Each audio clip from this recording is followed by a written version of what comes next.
Hello hi అండి. ఈరోజు నేను ఆవకాయ పచ్చడి చేశానన్నమాట. ఇది మేము సీజన్కి స్టార్టింగ్లో పెట్టే పచ్చడి అనమాట. ఇది చాలా బాగుంటుందండి. ఇది ఎంత స్పీడ్గా అయిపోతుందో అంతే టేస్ట్ కూడా ఉంటుందన్నమాట. అసలు ఎక్కువ కష్టపడక్కర్లేదు దీనికి.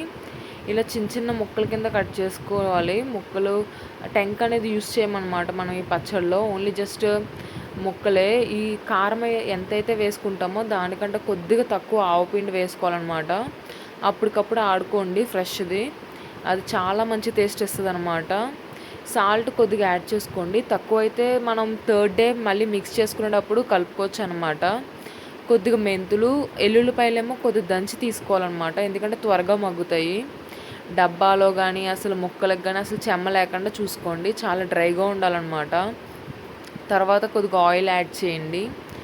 ఇది 3 డేస్ వరకు అసలు టచ్ చేయకుండా ఒక పక్కన పెట్టేయండి. థర్డ్ డే ఖచ్చితంగా కలుపుకోవాలన్నమాట. అసలు చాలా టేస్ట్ ఉంటుందండి.